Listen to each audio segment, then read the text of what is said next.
I'm very truth-filled to the inner core that I am.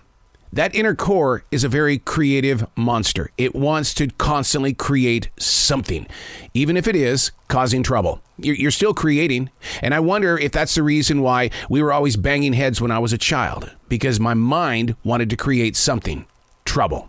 Unplugged because we will always say yes to creativity, totally uncut because we all make mistakes, so let's turn it into a tool. This is Arroe Unplugged. We are so guilty of walking down a street and we think that we know other people's stories. It's like standing at a library or a bookstore and we look at the front cover of that magazine or the book and we've already written the story.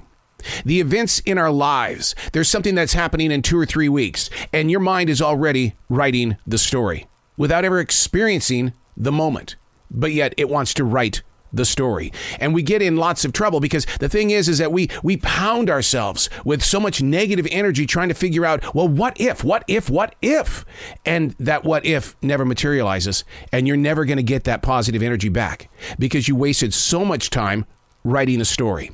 See, I've written 7 books. I know what it's like to write a story and what's required to put that story in a story form so that other people can pick it up and feel it, experience it, and hopefully share it forward. But when you invisibly write a story by judging the book by its cover, things don't always turn out the way they need to.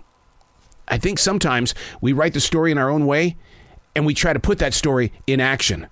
And then we try to, well, this is the way that I thought it should be. I'm going to make sure that it does. Hey, it's Arroe. This is The Daily Mess. A chronological walk through an everyday world. I am a daily writer. I know stories, and I have to deal with those stories that are created inside my imagination every day. And I've gotten to the point where I say, don't write the story. Don't write the story. Live life. Don't write the story. This is The Daily Mess. The journey, the walk, the way, the task, the dream, the activation. Here we are. How much time remains? Which I believe is the reason why I wake up so many times in the middle of the night. The inner self wants to feel secure in knowing that there are several hours left before I have to make that decision to get up and start a brand new day. Now, some might ask, what's next? Will it be the same? How much is going to change? No thanks. I'm going to stay right here. We had dinner with 2 friends last night. We haven't seen these two in a couple of years. Before COVID-19 was the last time we saw them. Yet nothing's changed. The conversations actually picked up right from where they left off. Then again, isn't that judging a book by its cover?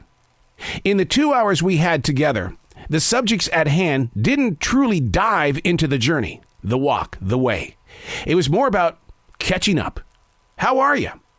Then we moved on. Like passing ships. We're in that mode and in that movement of where people are just constantly working ahead. They're moving. Seriously, they're moving out of state, out of the country. They're moving. And then somehow, some way, history puts us back on the same dot. And yesterday, I'm telling you, it was the oddest thing. I sent out a text to my friend. They live in Florida. I said, hey, how did you survive Hurricane Ian? Are you guys okay? And he writes back and says, no. And I thought, oh my God, what happened? And he says, we're not even there. We're in Charlotte. Wait a second. I'm in Charlotte. And then we agreed to have dinner. What were the chances that our paths would cross? And then the second that you see each other, it's like time never moved. It was all one and the same. Now, why would I even think that this would be considered judging a book by its cover? Well, because when you look at somebody, you think, wow, you look great. Everything must be great. But we didn't take the time to really say, how are you? Don't screw with my mind. Don't give me a candy-coated plastic bathroom mirror smile. How are you? And that's when you learn that, well, you know what? The dog that we adopted is still destroying the house. And she doesn't like anybody. She loves us, but she doesn't like, and they find out they've got the same type of dog where it's very protective of them. But it didn't go deeper than that. But we did learn that there were some Facebook problems, but I wanted deeper than that. And dinner was over. And here in America, the craziest thing happens. You go home after dinner is over. And then you wonder, are we going to do it again? The journey, the walk, the way, the task, the dream, the activation. Where are we? how much time remains. And I ask that in a very serious tone because I want you to think about this. How many summers do you have left? When the two ships met each other last night, you can't help but wonder, will that be the last time? I'm Arroe, and that's the Daily Mess.